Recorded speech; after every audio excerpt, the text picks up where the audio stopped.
好，各位朋友大家好啊！今日拍呢一段片咧，就同大家講下2026嘅係香港嘅春分盤嘅，係啦。咁啊，首先介紹下咩叫做春分盤先啦，係啦。咁啊，之前喺唔同地方都有提及過嘅，就係咧喺占星學上嚟講咧，其實我哋所謂嘅新年係一個乜嘢嘅意義咧？係啦，我哋傳統上呢個2025去到2026係啦，即係12月31去到1月1呢一個嘅除夕或者叫做係新年啦嚇。其實咧喺占星學上咧係冇任何嘅意義嘅。即使佢並沒有任何可以喺行星上邊喺個天象上邊嚟到説明到啊，或者反映到一個有意義嘅資訊嘅。咁但係啦，我哋占星嚟講有冇新年嘅咧？其實係有嘅，係啦。如果我哋要計一個年度嘅開始嘅話咧，咁咧我哋就係會睇每一年嘅嗰個春分，係啦，亦都即是話咧係嗰個春天啊正式嘅嚟到嘅時候，究竟咧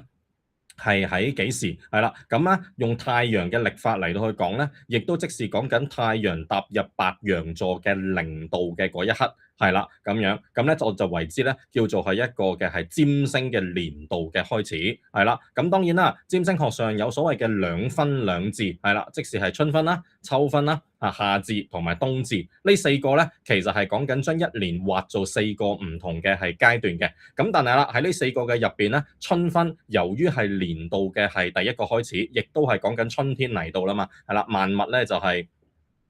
嚟到去回復有呢一個嘅係生機，所以咧喺傳統上咧，春分盤係一年入邊四個最重要嘅一個盤嚟嘅，甚至乎我哋解讀呢一個嘅夏至盤啊、秋分盤啊，都係會拍埋落去嗰個春分盤嗰度咧，作為一個參照，係啦，咁樣先至睇到咧成個大勢嘅方向嘅，係啦，咁樣，咁啊當然喺中國傳統嘅曆法嘅上邊啦，譬如我之前有講過下喺個易經嘅入邊係嘛，係啦亦都可以咧有一個智慧嚟到去講嘅，咁不過當然今日我哋講呢個就係重點用翻係西洋占星嘅角度嚟到去講啦，係啦，好啦，咁我哋面前呢一個咧。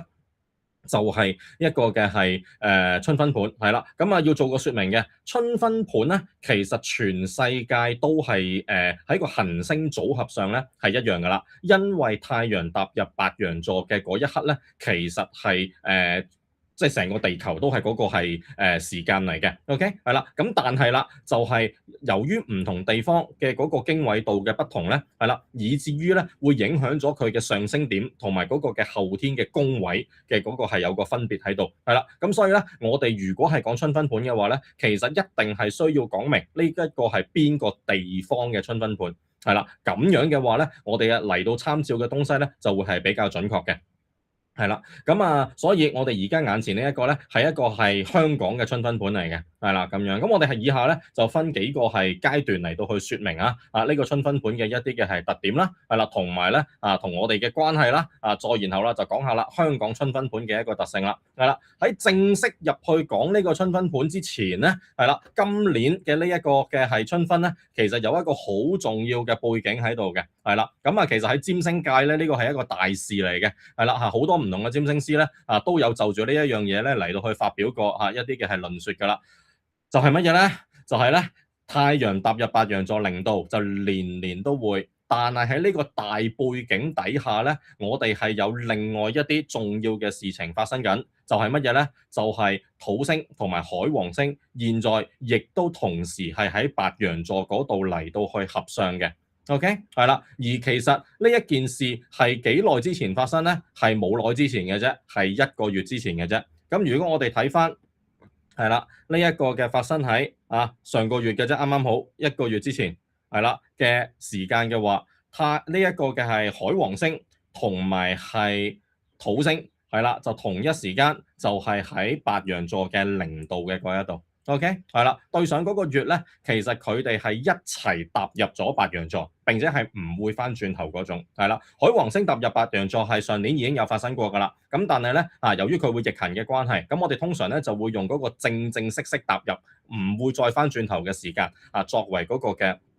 係根據嘅，係啦。咁而家啦，土星同埋海王星都係一齊踏入咗白羊座，並且喺佢嘅0度44分嗰度嚟到去合相。OK，係啦，咁呢一個咧，其實喺占星學界嚟講係非常重要嘅一件事。個原因係點解咧？第一，土海合相咧本身已經唔常出現㗎啦。佢計個週期嚟講嘅話咧，其實佢係大概要37年先會出現一次嘅。係啦，所以呢一個係37年一閏嘅一件嘅大事，係啦，土海嘅合相，係啦咁樣，咁所以啦，但凡有土海合相嘅時候咧，我哋都可以環顧下嚇，回顧整理下個世界，係啦，有冇啲乜嘢係重要嘅事情去到發生咧？咁樣係啦，咁啊，首先啊，對於一啲唔係咁熟悉占星嘅朋友啦嚇，好簡單咁樣介紹下，土星代表住嘅係結構啦，係啦，限制啦，係啦，亦都可以話係紀律啦，係啦，現實啦。呢啲等等嘅主題，特別喺世運占星上面，我哋會咁樣睇，亦都代表住一啲權威啦，係啦，一啲嘅係傳統啦，係啦，等等。海王星嘅話啦，就象徵住夢想啦，係啦，可以代表住靈性啦、藝術啦，啊，亦都同一啲我哋唔係睇得咁清楚嚇嘅一啲嘅幻象係有關嘅。咁所以啦，土海合相其實對個世界會帶嚟一個乜嘢嘅影響咧？大抵上啦，就係以上我哋嘅關鍵字眼，佢哋會融合埋一齊嚟到去發生。例如最簡單講就係我哋人類嘅一啲嘅係夢想，可能有機會啦，就要面對住一啲現實嘅考驗啦。但係同一時間，亦都係講緊呢一啲咁夢幻嘅一啲嘅係想法，是否能夠經得過時間嘅考驗，真實地能夠落地生根，係啦，面對住現實嘅限制，係啦，從而能夠建立到一個結構嘅一個問題。所以你可以話啦，佢唔係一個好簡單地講好與唔好嘅一個嘅係相位嚟嘅。而係講緊佢背後嘅意涵代表住嘅係啲乜嘢？咁如果啦，我哋係能夠善用佢嘅話，係啦，你可以話咧，佢係幫助到我哋一個遠景啦，我哋一個嘅係夢想啦，點樣能夠係落實喺現實嘅法則底下嘅？咁但係啦，如果我哋一直以嚟係有一啲不切實際嘅，係啦，或者係空中樓閣嘅，係啦，但係一直唔肯醒嘅，係啦，一啲嘅係發緊夢嘅話咧，咁咧大概就會遭遇到現實嘅無情嘅鐵拳㗎啦，喺呢啲咁樣嘅時候，係啦，咁所以啦喺人類歷史上邊咧，係啦，好簡單用上一次嘅係土海合相嚟到去講，上一次嘅土海合相咧就發生喺37年前，即係1989年。OK，係啦，當時咧就合相喺金牛座嘅，係啦，咁所以啦，嗰種嘅展現嘅方式咧，特別就同啲經濟結構嘅東西係相關啦。1989年。大家都知道其實發生乜嘢事啊？嗱，我哋對全個世界嚟講，OK，你可以話係全人類嘅一個嘅係夢想，或者一個嘅係一啲好魔幻式嘅一啲嘅係想法，係啦，可能係面臨住一個要甦醒嘅時候啦，係啦，咁喺現實中帶嚟嘅影響啦，大家如果熟少歷史嘅都會知道，係啦，其實就係講緊成個共產主義陣營嘅一種嘅係崩塌啦，OK，係啦，特別嘅重要嘅係1989年嘅土海合相咧，其實前後係發生咗3次嘅。第一次發生喺1989年嘅2月，然後佢哋兩粒行星都逆行喺逆行嗰度嚟到去合相，就係1989年嘅6月，然後再順行翻第3次嘅合相，就係1989年嘅11月，係啦。咁喺呢一啲咁樣嘅情況底下咧，其實嗰個力量就會特別強勁嘅，係啦，同埋拉長咗嗰個嘅作用嘅時間點啊，係啦。咁你真係對翻個歷史事件嘅話啦。1989年嘅2月，首先你可以話喺嗰個嘅共產主義陣營，首先面對到一啲嘅考驗或者衝突嘅，其實就係匈牙利嘅政權啦，係啦，嗰個執政黨宣布放棄呢一個叫做係專政嘅一種嘅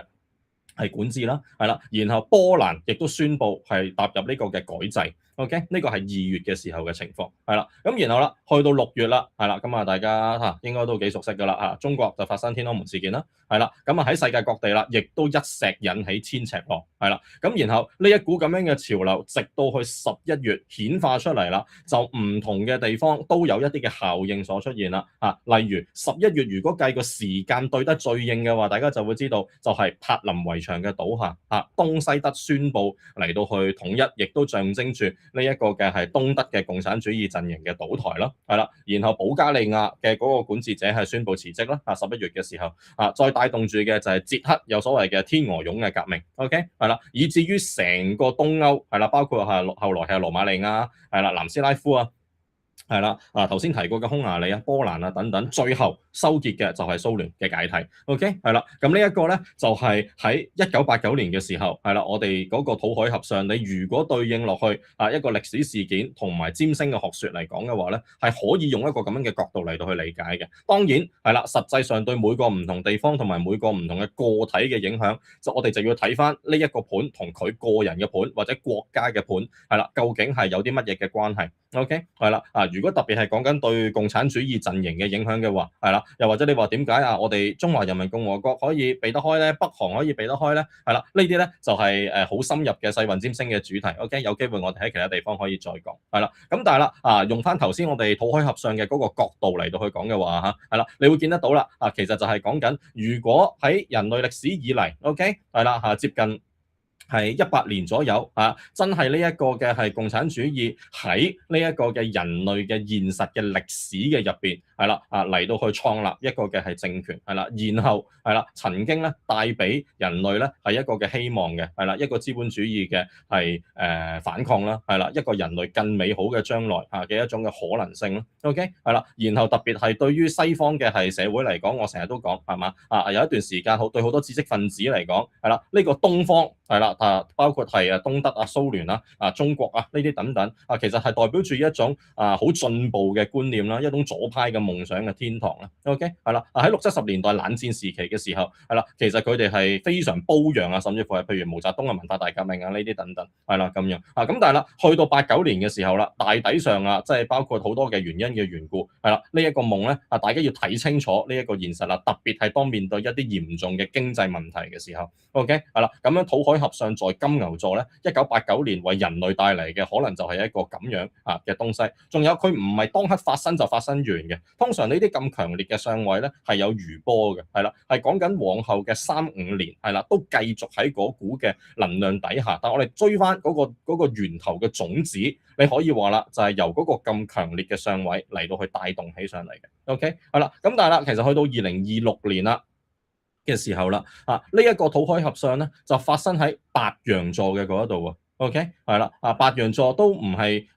簡單，但係啦，佢個更重要嘅重點就係乜嘢咧？就係佢發生喺白羊座嘅0度嗰度喎，得唔得啊？係啦，咁我哋就會知道啦，其實0度呢一個嘅度數咧，喺占星學上面咧係有一個特殊嘅意義嘅，係啦，其實就係講緊任何星座當行星0度啱啱行入去嘅時候，就係講緊第一次咯，其實就係講緊一個新嘅開始咯，係啦，嗱，大家留意白羊座嘅本身已經係一種嘅創始啟動，係啦，去到start 一啲嘢嘅一種嘅能量嚟㗎啦，咁然後白羊座嘅0度嘅話就所以我哋就係講緊呢一樣嘢係開始嘅開始，更新嘅更新，係啦咁樣，咁所以咧佢係一個雙重效應嚟嘅，係啦，咁呢兩粒咁樣嘅大行星咧，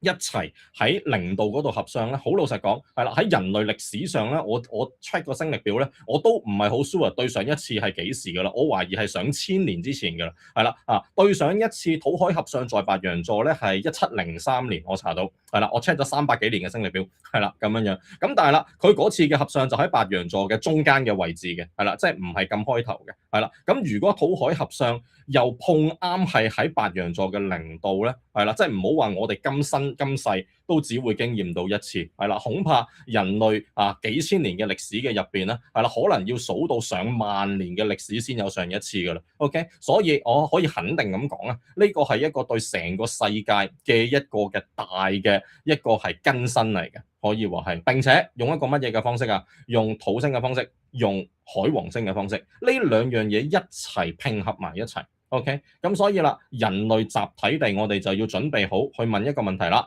就係究竟我哋人類集體地有啲乜嘢嘅係需要覺醒嘅地方咧？係啦，有啲乜嘢嘅一直以嚟唔係好肯去面對個現實，係嘛？鴕鳥政策唔好去睇，又或者自欺欺人，製造咗一啲嘅幻象。大抵上係啦，而家全人類都係時候需要面對住一個真實嘅考驗啦，係啦，一個現實嘅法則啦。反過來說，亦都係講緊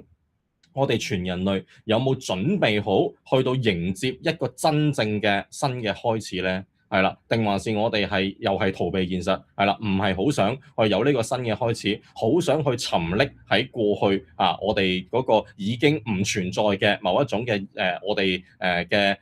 認定嘅嗰個嘅現實嘅入邊咧，係啦，但係嗰樣嘢已經唔存在㗎啦，仍然係發緊夢。OK，係啦，再積極啲嘅，其實就係講緊我哋是否準備好將一啲人類長遠以嚟嘅夢想，係啦，真係去到循序漸進咁樣，係啦，按照現實嘅法則嚟到去落實出嚟咧，咁樣啊，呢個咧就唔係淨係香港，亦都唔係淨係個人，而係講緊2026係啦，呢一個土海合相在白羊座係啦，其實上個月已經開始係啦嚟到去啟動咗嘅一件事嚟㗎啦。咁但係嗰個能量唔會完咗嘅，一直一路都係咁落去㗎啦。呢個係一個好強嘅係情況嚟嘅。OK，好啦。咁但係啦，喺呢一個嘅土海合相在白羊座0度嘅係1個月之後，又適逢啦，係呢一個嘅春分咯噃，係嘛？太陽就去到呢一個嘅係白羊座嘅0度，並且係啦，係合相住呢一個嘅海王星同埋土星添噃。OK，你可以話個土星已經行遠咗少少啦，因為1個月土星行得相對比較快。OK，但係個太陽座踏入白羊座0度0分嘅時候啦，仍然係同個海王星喺2度範圍內嘅合相，而個海王星仍然係處於土星嘅合相範圍內嘅。OK，我哋一般計，如果用行運嚟到去講個容許度，大概拉到去4度左右啦。但係當然唔同占星師係有唔同嘅處理嘅，係啦，我亦都一而再再而三講過㗎啦。容許度其實我哋唔係太適合落一個好 sharp cut 嘅一條線嘅，係啦，我哋只係知道越近個能量會越強，越遠個能量就會越弱，咁啊差唔多㗎啦。OK，係啦，咁但係啦，呢個咁強烈嘅合相就冇乜人會反對，係啦，喺呢個春分盤嘅入邊。係啦，呢一個嘅係太陽、海王、土星，係啦，係喺一個好強烈嘅一個嘅啟動白羊式嘅能量嘅嗰一度，所以佢亦都一定會成為我哋呢個春分盤嘅一個重點㗎啦。OK，太陽係同目標啦、方向啦，係嘛？呢一個嘅係實現自我啦，係啦，係有關㗎嘛。咁然後啦，再結合埋頭先嗰個嘅海王星代表住嘅夢想、靈性、幻象啊，再結合埋土星代表住嘅限制、紀律、現實、結構、考驗、時間呢啲等等，再然後佢哋全部都係喺用白羊座嘅星座能量嘅方式嚟到去帶動俾呢一個嘅世界。OK， 以上就係2026春分盤嘅重中之重嘅一個位啦。OK， 咁我哋點樣把握住呢一股咁樣嘅能量呢？簡單講，一言以蔽之，就係一切嘅新開始，係啦，新嘅挑戰，係啦，一啲新嘅目標，係啦，我哋能夠坐言起行，迎難而上，係啦，甚至乎感覺到呢一個係一個嘅係好興奮嘅，係啦，帶俾我哋好多嘅能量嘅。OK， 係啦，但係我哋唔係發埋啲春秋大夢㗎啦，我哋嘅目標係好清楚、好具體嘅，呢個就係土星能夠帶俾我哋嘅東西，係啦，有好清晰、明確、好具體、好落實，下一步就係點做，係啦，按照個時間表，我哋點樣係啦，制定一啲譬如以年計嘅一啲嘅計劃，然後開始慢慢去到實行。OK， 係啦，可以見到嗰個初有小成，係啦，然後慢慢點樣進而係啦，再係嚟得去成熟一啲，呢啲全部都係帶俾我哋喺今個年度可以去問、可以去諗嘅一個嘅係東西嚟嘅。咁但係啦有海王星嘅加持喎，最理想嚟講嘅話啦，其實就係講緊我哋唔係點樣淨係向現實妥協啊，我哋仍然做人係要有夢想嘅，我哋係要諗得遠啲嘅，我哋係要有理想嘅一個嘅係加持嘅，係啦，唔係全部向現實法則嚟到去低頭，唔係淨係講求實際。所以啦，呢一個咁樣整體嘅相位咧，其實教識我哋嘅可以話係我哋點樣有夢想，同時係有行動，唔係留喺空中樓閣。我哋要兼顧現實，但係唔係變得庸俗不堪。OK， 我哋成個自我嘅認同。自己我是誰嘅呢一個問題，就係透過去諗呢一個問題，去做出嚟嚟到去有一個嘅係回答。OK， 係啦，同一時間嘅就係靈性嘅發展，係啦，一啲係可能係身心靈嘅以至於可能係宗教層面嘅一啲嘅追求，佢唔一定就係飄飄下㗎，唔一定就係 V 嗡嗡嘅，佢同一時間可以係非常扎根喺現實嘅入邊。例如佢需要照顧金錢嘅問題，佢需要照顧嘅係可行性嘅問題，佢需要顧及嘅係我哋在現實生活中是否能夠都係有一個係扎根在現實嘅一種嘅生命嘅能量。OK， 係啦，而唔係純粹只係一種發緊白日夢終日好多情緒、好多精神上邊嘅一種嘅追求以至於喺現實中係生存唔到唔再係咁樣。呢個就係呢一個相位喺呢一個時代俾我哋嘅一個嘅考驗，對我哋每一個人嚟講係啦，都係可以有呢一種嘅影響喺度嘅。OK， 係啦，好啦，咁然後啦，我哋可以落到去講下喺呢個春分盤嘅入邊，唔同嘅係啦，一啲嘅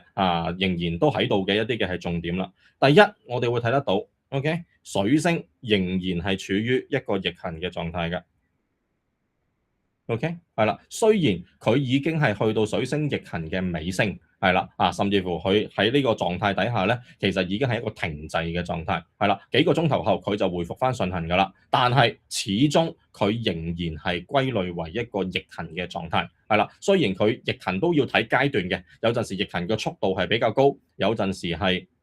開始逆行，有陣時係完結逆行，係啦，佢喺呢一個狀態已經係接近完結、回復順行嘅狀態嚟㗎啦，係啦，咁但係仍然呢個係一個重點嚟嘅，係啦，呢個水星嘅逆行就預示緊我哋喺今年呢一個春分盤嘅影響嘅入邊啦，係啦，仍然係有一個嘅係特別係譬如溝通上邊啦，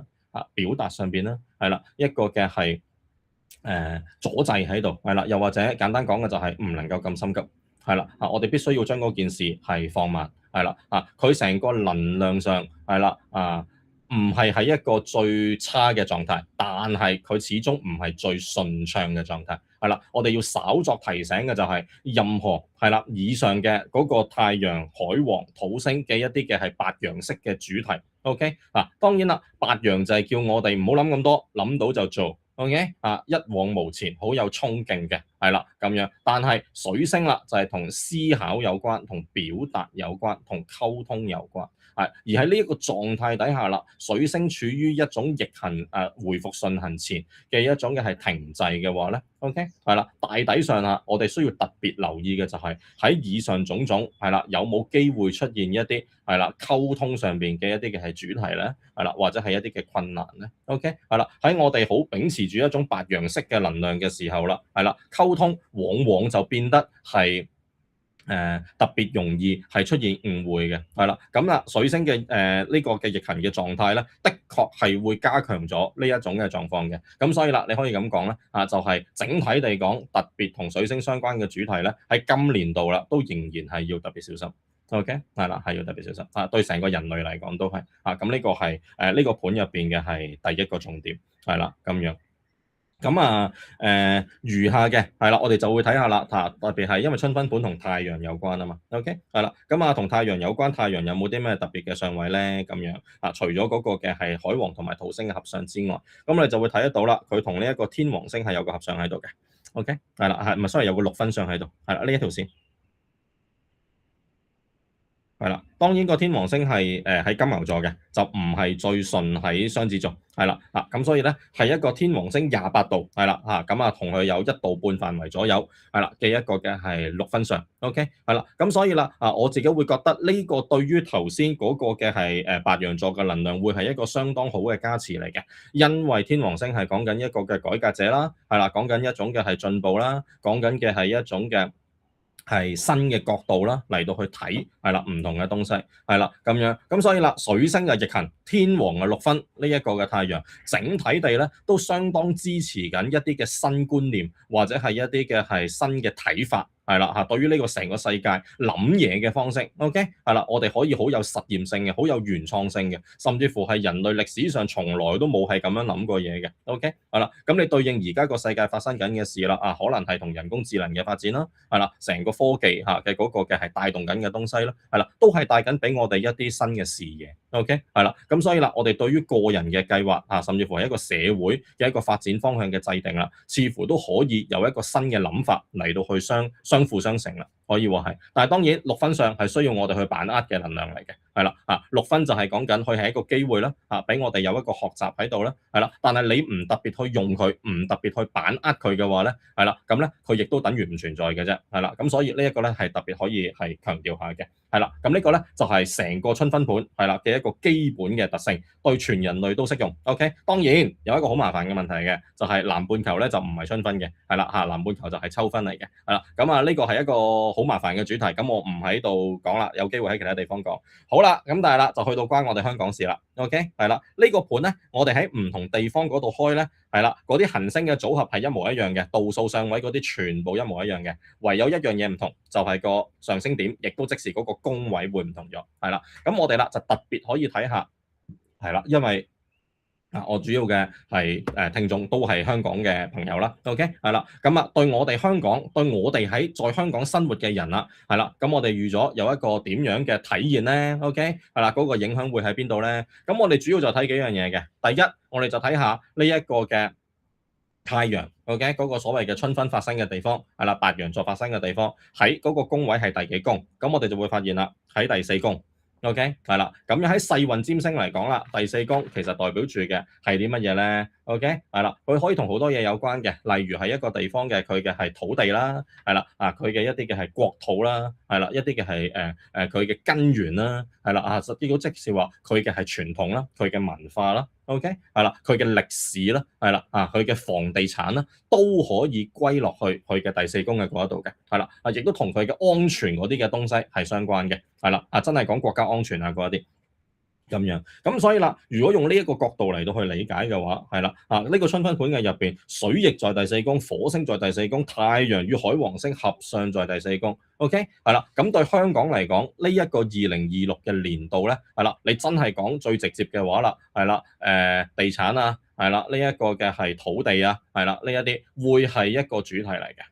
OK，都會係一個主題。好啦，咁但係個問題嚟啦，係一個主題即係咩意思咧？嗱，呢個就係一個好複雜同埋深入嘅解讀嘅問題啦。因為我哋睇個人嘅話，我仲可以問嗰個人，OK，即使對你嚟講係例如你同你父親嘅關係係點啊？你同你原生家庭啊，你同即係最近有冇啲做緊啲房產啊嗰啲咁樣樣係嘛？你有啲個人嘅資訊係可以嚟到去扣連啊嘛。咁但係啦，香港唔係一個人嚟噶嘛，香港係一個地方嚟噶嘛。同埋佢作為一個集體嘅話，OK，係啦，咁即係乜嘢意思？同埋特別係對於頭先所講嗰一啲嘅咁樣嘅成個春分盤嘅信息嗰個重點擺咗喺第四宮嘅嗰一度，係啦，咁即係乜嘢意思咧？OK，我自己一個好簡單嘅理解嘅話，OK，係啦，我會覺得係啦，香港可以對於一直以嚟我哋對於房地產嘅依賴。OK，係啦，嗰個地產業嗰個樓價呢啲等等，係啦，似乎係可以有一個比較新嘅理解啦。OK，係啦，我自己嘅觀點會覺得喺今個年度，甚至乎唔止今個年度，OK，係啦，關於住屋嘅問題，對於乜嘢為之叫做一個人喺香港嚟講能夠有紮到根嘅呢一個位，似乎有一啲新嘅嘢係會出現。OK，係啦，咁係咪講緊樓價一定跌，還是係點咧？嗱，我唔做呢一類型嘅預測。OK，係啦，因為我唔係講呢啲嘢嘅人，係啦，咁樣，咁你自己諗。OK，係啦，但係我覺得對香港人嚟講，係啦，嗰個所謂嘅土地嘅問題，係啦，嗰個住屋嘅問題，以至於乜嘢叫做係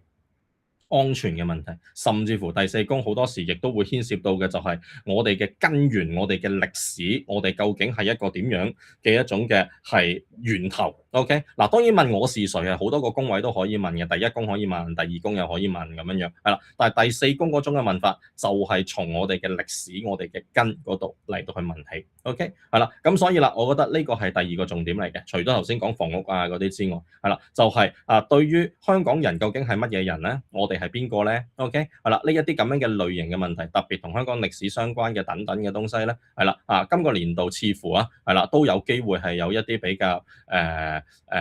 新嘅講法，有機會會出現。OK，係啦，亦都係講緊即係當然啦，太陽咧始終係同政府啦，係啦，同係管治者啦，係啦，係相關嘅。OK，係啦，咁所以啦，另一個角度睇就會有趣啦，就係我哋就睇月亮啦。OK，係啦，月亮係代表住乜嘢咧？喺世運占星嚟講，太陽往往就代表住嗰個管治者，係啦，月亮往往就會代表住人民。OK，係啦，咁呢個係個就係傳統嘅定義嚟嘅，係啦，好似啦，太陽啦就喺白羊第四宮，月亮啦又係喺白羊，OK，但係就喺第五宮，並且同金星合相，OK，咁所以啦，呢一個嘅係月金係啦嘅一個嘅係上位，仲要呢個月金咧。整體地係啦，係同個木星有個四分相喺度嘅。OK，當然個四分相其實係同個金星為主嘅，係啦，因為個月亮相對地遠少少，係啦，去到5度半㗎啦，咁樣。咁但係啦，由於個金星有嘛，係啦，咁所以加埋落去個月亮嗰度。OK，所以啦，呢一個嘅木星、金星、月亮係啦嘅一個咁樣嘅整體，而月亮金星坐落喺第五宮咧，係啦，咁我嘅閱讀就會係點咧？係啦，先講下喺世運占星嚟講，月亮係代表住人民啦，係啦，金星啦就代表住咧呢一個嘅係娛樂文化產業啊，係啦，呢一啲等等咁樣嘅東西啦，係啦，咁呢兩個結合埋一齊喎，嗰件事本身就係講緊香港人啦，繼續馬照跑，舞照跳，係啦，娛樂產業大概喺今年嚟講都會係非常興盛嘅，OK，而且佢哋坐落喺第五宮，第五宮係同乜嘢相關啊？亦係同文化藝術相關嘅一個宮位，OK，係啦，同啲消閒啊、娛樂啊、體育運動啊呢一啲等等都可以係相關嘅，亦都當然最傳統就係一啲性相關係啦嘅一啲嘅東西，我哋都會歸喺第五宮啦。但係我哋而家係講緊以一個社會整體嚟講，OK，咁所以啦，我哋大概會睇得到，對香港嘅人民嚟講嘅話咧，係啦，今個嘅春分嘅年度啊，對我哋嘅影響嚟講，係啦，民眾上係啦，都係會比較集中着力喺娛樂消費係啦，呢個係係啦，係喺呢一啲嘅地方嘅嗰一度嘅。咁你可以咁講啦，就係娛樂產業一定係大盛㗎啦，係啦，亦都有好多消費嘅活動係啦，咁樣個喺呢個意義下講，市道會唔會好翻啲咧？咁樣嚇，咁呢個又係啦，我唔做呢方面嘅預測，但係成個大勢係咁樣嘅。OK，係啦，即係對香港人嚟講，唔好咁多太 serious 嘅東西。OK，係啦，相對地並且係有機會會衝動消費添嘅。OK，因為白羊座啊嘛，係啦，咁樣樣又或者喺個體育運動啊嗰啲咁樣樣啦，一啲競技性嘅東西咧，係啦，對香港人嚟講可能係會有啲興趣嘅。如果你計嗰啲什麼電影啊嗰啲，可能係啲戰爭片啊，係啦，嗰啲嘅係。一啲比較多暴力嘅鏡頭啊嗰啲咁樣，因為白羊色啊嘛，OK 係啦，係會比較受歡迎嘅，喺今年成個 energy 上邊可以話係啦，好啦，咁但係啦，太陽喺第四宮，月亮金星係啦喺第五宮，仲有個木星嘅加持，咁呢一種嘅或者叫做佢又唔係張力嘅，但係咁樣嘅格局底下啦，OK，我哋再睇多一個就係上升點 ，OK 係啦，上升點喺第一宮。即係呢個係天蠍座 ，OK，上升天蠍咁樣樣，哇，咁即係話啦，成個氛圍其實係點咧？係啦，嗱，我好非常小心咁樣講啊嚇，OK，係啦，我自己嘅解讀就係今年嘅香港大抵上，OK，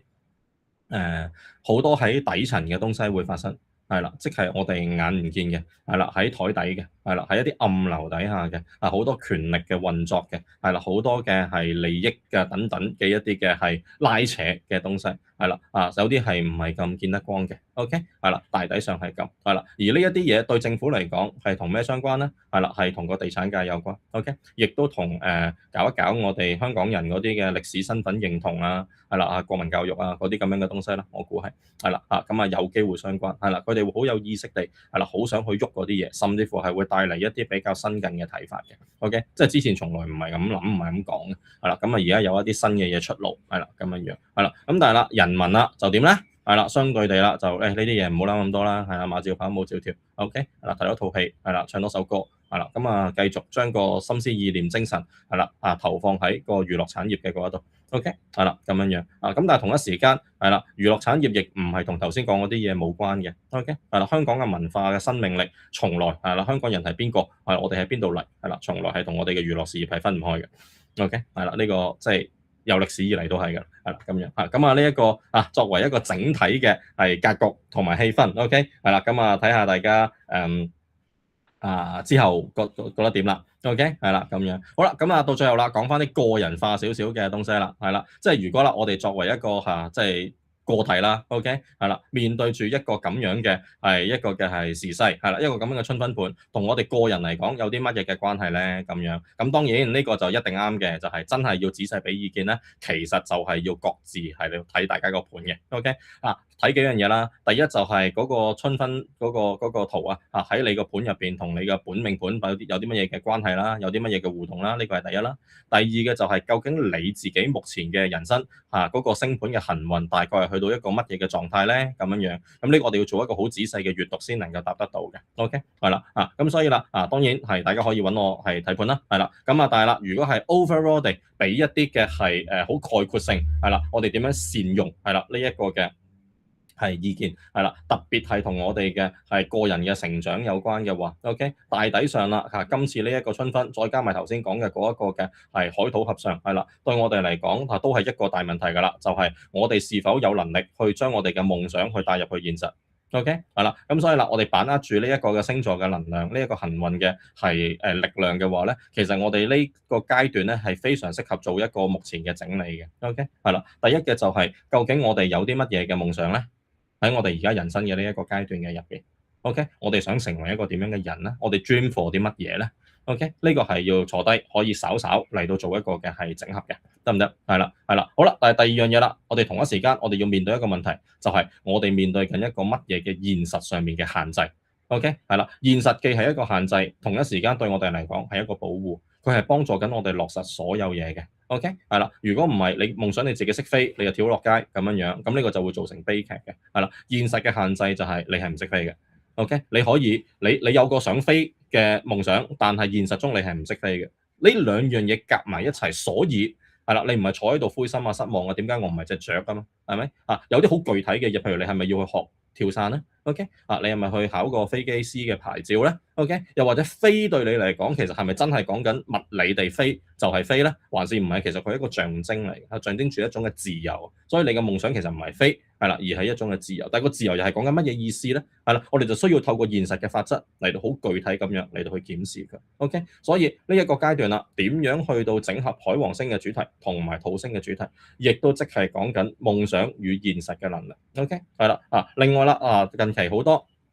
譬如係我一早已經預言㗎啦，就係呢一個世界而家目前咁樣嘅狀況係啦，身心靈嘅發展、靈性成長、宗教傳統呢啲等等，一定係會復興嘅。OK，係啦，咁好多人啦都有類似相關嘅追求啦，係咪？係啦，咁但係啦，而家嚟到呢一個時候咯噃，我哋其實就唔係淨係不斷地去揾啲課程嚟上下，不斷揾個工具嚟學下咁簡單，係啦，係時候要做一個嘅檢視。OK，係啦，就係你一直以嚟嘅嗰個靈性上面嘅追求啊，究竟是否能夠所謂落實應用喺現實生活嘅入邊咧，佢如在何種意義下幫助到你係啦，成為一個更好嘅人咧？亦都可以咁講，呢一個方面嘅學習如何可以結構化、紀律化？OK，係啦，當然我哋唔係要去返傳統宗教嗰一種，即係朝頭早幾多點起身啊、掃地嗰一種，係啦，但係嗰種的確係一種結構化嘅學習嚟嘅。OK，係啦，又或者有冇一啲嘅方向？OK，係啦，咁呢啲咧都係可以俾我哋嘅一啲嘅係主題嚟嘅。係啦，咁同埋喺呢一個嘅土星嘅加持底下，